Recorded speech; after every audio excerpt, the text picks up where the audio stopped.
शिक्षा ठारू आरंभ करिकी स्वास्थ्य पर्यंत साधारण लोकंक सामाजिक सुरक्षा ठारू आरंभ करिकी गमनागमन पर्यंत पंचायत राज ठू आरंभ करिकी राजस्व विभाग पर्यंत गृह विभाग पर्यंत जल संपद विभाग ठारू आरंभ करी भित्तिभूमि संबलित जेते विभाग अच्छी सब विभाग मानव संबलित जेते विभाग अच्छी सब विभाग एवं गवर्नेंस संबलित जेते विभाग अच्छी सब विभाग को व्यापक परिमाण रे अनुदान प्रदान करिकी एथर बजेट पाखापाखि 3,10,000 कोटी रे पहुंची।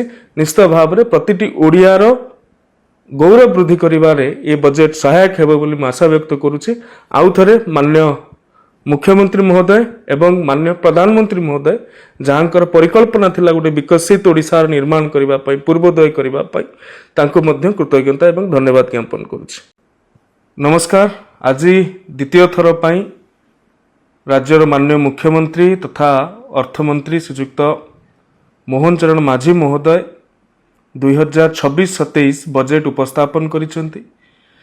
गत वर्ष भरी ए वर्ष मध्य ओडिया संस्कृति परंपरार प्राणकेन्द्र प्रभु जगन्नाथଙ୍କ निकट रे आमे ए बजेट टी को समर्पण करूछु एवं पुरी रे 1000 कोटी टंका व्यय रे विश्वस्तरीय श्री जगन्नाथ संग्रहालय तथा लाइब्रेरी प्रतिष्ठा पाई मध्य ए बजेट रे घोषणा हेछि।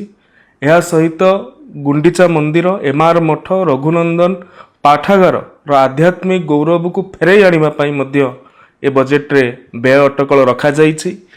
ता सहित ओडिशार गौरवमय इतिहास को विश्व दरबार रे पहुंचैबा पाई भुवनेश्वर रे 800 कोटी टंका व्यय रे एक विश्व मानर म्यूजियम प्रतिष्ठा लागि मध्य बजेट रे प्रावधान रहिछि।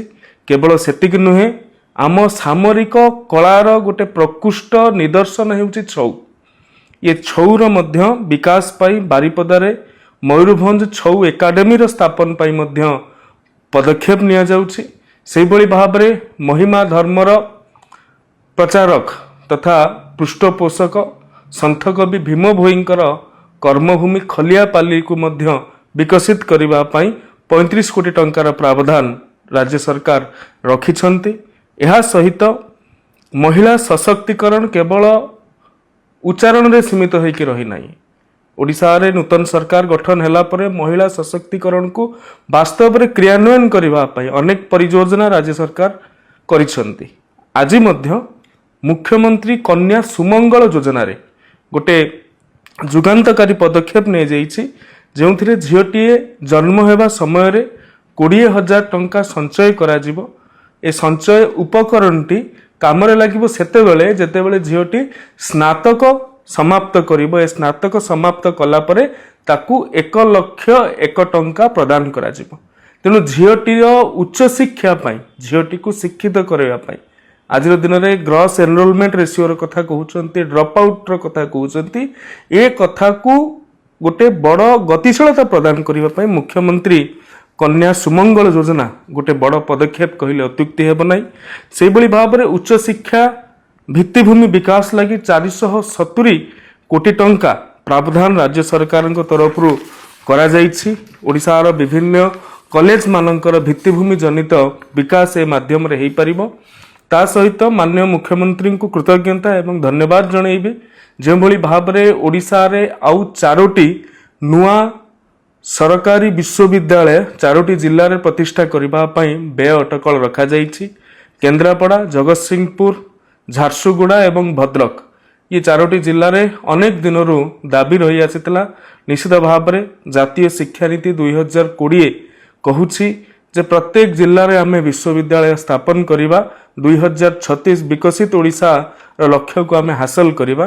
तेणु आमे विकसित ओडिशार लक्ष्य हासिल करिबार दिगरे अग्रसर हेउचंती एवं ओडिशार आउ 4टी जिल्ला रे विश्वविद्यालय स्थापन हबार ए व्यवस्था करा जाइछि। निश्चित भाव में मो हृदयर सहित माननीय मुख्यमंत्री निकट रे कृतज्ञता ज्ञापन करिबी। सेहि भली भाव में उच्च शिक्षा रे मेधावी छात्र छात्री मानक पई ई मेधावृत्ति फकीर मोहन छात्रवृत्ति गोपबंधु शिक्षावृत्ति तथा गोटे विशेष वृत्ति विदेश शिक्षावृत्ति जो अनुसूचित जाति एवं जनजातिर पिला माननकु विदेश रे पढ़िबा पई 2 वर्ष को 50 लाख टंका अणफेरस्त भाव नॉन रिफंडेबल भाव ଘୋଷଣା କରାଯାଇଛି। ନିଶ୍ଚିତ ଭାବରେ ଓଡ଼ିଶାର ବଞ୍ଚିତ ଏବଂ ପଛୁଆ ଅଞ୍ଚଳର ପିଲାମାନେ ବିଶ୍ୱ ଦରବାରରେ ଯାଇକି ଭଲ ଭଲ ୟୁନିଭର୍ସିଟିରେ ପଢ଼ିପାରିବେ।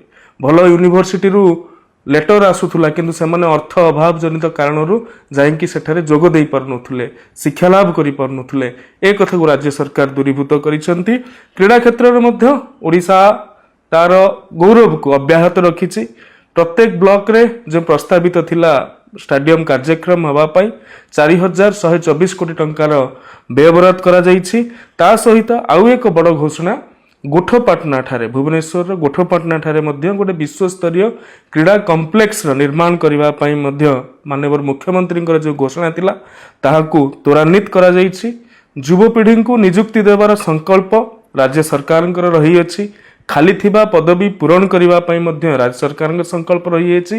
ବିଗତ ଦିନମାନଙ୍କରେ, ବିଗତ ମାସମାନଙ୍କରେ ପାଖାପାଖି 25ଟି ବିଭାଗରେ 39,000ରୁ ଅଧିକ ଯୁବକ ଯୁବତୀମାନଙ୍କୁ ନିଯୁକ୍ତି ପ୍ରଦାନ କରାଯାଇଛି ଏବଂ ଆହୁରି 43,000ଟି ପଦବୀରେ ଯୁବକ ଯୁବତୀମାନଙ୍କୁ ନିଯୁକ୍ତି ଦେବାର ପ୍ରକ୍ରିୟା ମଧ୍ୟ ଚାଲୁ ରହିଛି।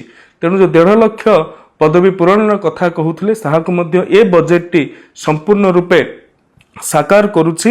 ସଂସ୍କୃତି ଠାରୁ ଆରମ୍ଭ କରି ଶିକ୍ଷା ପର୍ଯ୍ୟନ୍ତ, କ୍ରୀଡ଼ା ଠାରୁ ଆରମ୍ଭ କରିକି ପ୍ରତ୍ୟେକଟି ଭିତ୍ତିଭୂମି ପର୍ଯ୍ୟନ୍ତ ଏବଂ ଓଡ଼ିଆ ଅସ୍ମିତା, ଓଡ଼ିଆ ପରମ୍ପରା, ଓଡ଼ିଆ ସ୍ୱାଭିମାନକୁ ପାଥେୟ କରିକି ଗତିଶୀଳତା ପ୍ରାପ୍ତ କରୁଥିବା ଏ ସରକାର ଓଡ଼ିଶାର ଭାଷା ସାହିତ୍ୟ ସଂସ୍କୃତି ବିଭାଗକୁ ସର୍ବାଧିକ, ଏ ପର୍ଯ୍ୟନ୍ତ ସର୍ବାଧିକ ଏଲୋକେସନ ଯେତେଟି ବଜେଟ୍ ହେଇଛି ସେ ମଧ୍ୟରୁ ଏଥର ସର୍ବାଧିକ 614 କୋଟି ଟଙ୍କା ରେକର୍ଡ ଅନୁଦାନ ପ୍ରଦାନ କରାଯାଇଛି ସଂସ୍କୃତି ବିଭାଗକୁ। କ୍ରୀଡ଼ା ବିଭାଗରେ ମଧ୍ୟ ଆମର ଅନୁଦାନ ଗତ ବର୍ଷ ତୁଳନାରେ ବୃଦ୍ଧି ହୋଇଛି। ଓଡ଼ିଶାର ଆଜିର ଦିନରେ ଶିକ୍ଷା ଠାରୁ ଆରମ୍ଭ କରିକି ସ୍ୱାସ୍ଥ୍ୟ ପର୍ଯ୍ୟନ୍ତ, ସାଧାରଣ ଲୋକଙ୍କ ସାମାଜିକ ସୁରକ୍ଷା ଠାରୁ ଆରମ୍ଭ କରିକି ଗମନାଗମନ ପର୍ଯ୍ୟନ୍ତ, ପଞ୍ଚାୟତ ରାଜ ଠୁ ଆରମ୍ଭ କରିକି ରାଜସ୍ୱ ବିଭାଗ ପର୍ଯ୍ୟନ୍ତ, ଗୃହ ବିଭାଗ ପର୍ଯ୍ୟନ୍ତ, ଜଳସମ୍ପଦ ବିଭାଗ ଠାରୁ ଆରମ୍ଭ କରି ଭିତ୍ତିଭୂମି ସମ୍ବଳିତ ଯେତେ ବିଭାଗ ଅଛି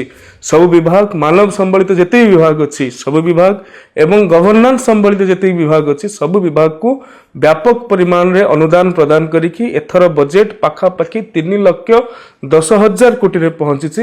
ନିଶ୍ଚିତ ଭାବରେ ପ୍ରତିଟି ଓଡ଼ିଆର ଗୌରବ ବୃଦ୍ଧି କରିବାରେ ଏ ବଜେଟ୍ ସହାୟକ ହେବ ବୋଲି ମୁଁ ଆଶା ବ୍ୟକ୍ତ କରୁଛି। ଆଉ ଥରେ ମାନ୍ୟ ମୁଖ୍ୟମନ୍ତ୍ରୀ ମହୋଦୟ ଏବଂ ମାନ୍ୟ ପ୍ରଧାନମନ୍ତ୍ରୀ ମହୋଦୟ ଯାହାଙ୍କର ପରିକଳ୍ପନା ଥିଲା ଗୋଟେ ବିକଶିତ ଓଡ଼ିଶାର ନିର୍ମାଣ କରିବା ପାଇଁ, ପୂର୍ବୋଦୟ କରିବା ପାଇଁ, ତାଙ୍କୁ ମଧ୍ୟ କୃତଜ୍ଞତା ଏବଂ ଧନ୍ୟବାଦ ଜ୍ଞାପନ କରୁଛି। ବନ୍ଦେ ଉତ୍କଳ ଜନନୀ, ଜୟ ଜଗନ୍ନାଥ, ଭାରତ ମାତା କି ଜୟ। ନମସ୍କାର। दर्शक बंधु, जदि आम खबर भिडियोटी आपको भल लगी थाए तेबे आम चैनल को सब्सक्राइब, फॉलो एवं लाइक करने पाई बिल्कुल भी भूलंतु नहीं। हाँ दर्शक बंधु, आपण अन्य बंधु मानक शेयर निहाती करंतु। धन्यवाद।